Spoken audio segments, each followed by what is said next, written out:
আসসালামু আলাইকুম। রংপুরের চাংলা ফেসবুক পেজের দর্শক শ্রোতা ভাই বোন বন্ধুগণ, আপা এবং ভাবিগণ, নানা এবং নানিগণ, দেশ অথবা দেশের বাইরে কম্পিউটার, টেলিভিশন কিংবা মোবাইলের সামনে যাই যেটা থেকে আজকের এই মোর ব্লগ ভিডিওখান দেখেছেন সবাইগুলোকে স্বাগত জানাচ্ছি। মুই মোহাম্মদ রাজা ইসলাম।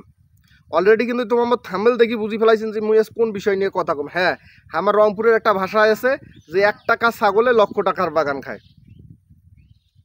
আর এই লক্ষ টাকার বাগান কিন্তু অলরেডি আমার বাংলাদেশের একটা খামারির খেয়ে ফেলাইছে।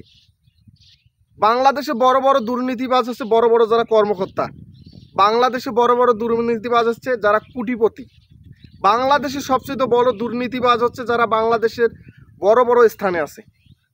বাংলাদেশের কৃষকরা কখনোই দুর্নীতি করে না, বাংলাদেশের খেটে খাওয়া মানুষরা কখনোই দুর্নীতি করে না, বাংলাদেশের দিনমজুর কখনোই দুর্নীতি করে না। দুর্নীতি করে যারা এই খেটে খাওয়া মানুষদেরকে চালায়, দুর্নীতি করে যারা কৃষকের ট্যাক্সের টাকা দিয়ে তাদের বেতন পায়।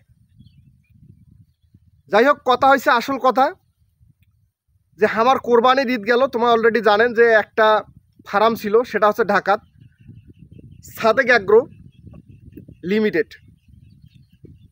এবার একটা গরুর দাম হয়েছে 1 কোটি, একটা ছাগলের দাম হয়েছে 15 লক্ষ টাকা।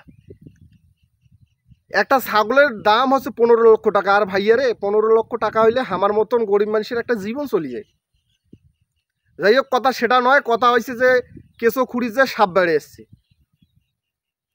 এই সাদেক অ্যাগ্রো যায় ছাগলটা কিনবে, মানে এই বকরি যায় কিনবে, এই বকরি কিনি যায় নিজে বকরি হয়ে গেছে। কেন বকরি হয়ে গেছে অলরেডি কিন্তু তোমরা জানেন, সোশ্যাল মিডিয়া এবং বিভিন্ন মিডিয়া কিন্তু তাক নিয়ে অলরেডি বিভিন্ন রকম প্রতিবেদন তৈরি করছে। আর এই ছাগলটা কিনে আসছিল এফআইআর নামের একজন ব্যক্তি, যার বাপ হয়েছে রাজস্ব বোর্ডের একজন কর্মকর্তা। এখন যখন সাংবাদিক খুঁজির গেল যে 15 লক্ষ টাকা পাইল করতে এই বয়সে, যে দেখিল দুর্নীতিতে পরিপূর্ণ ওর বাপ, দুর্নীতিতে পরিপূর্ণ ওর বোন, দুর্নীতিতে পরিপূর্ণ ওর মাও।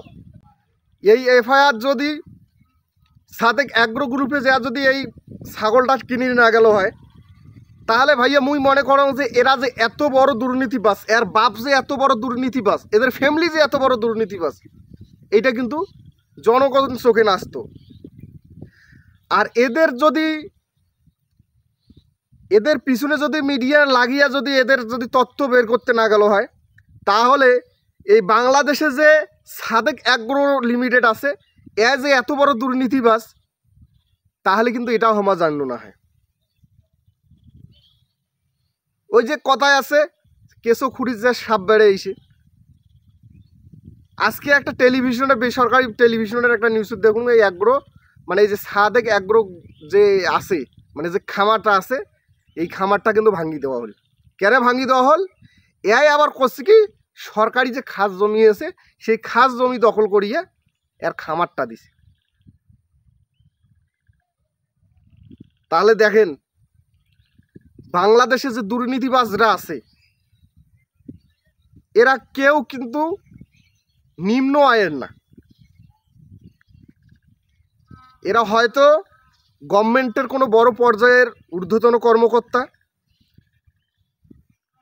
এখন কয়েছেন যে ভাইয়া কোনটা কর্মকর্তা? আমাদের বাংলাদেশের সাবেক আইজিপি বেনজির আহমেদ মহোদয়,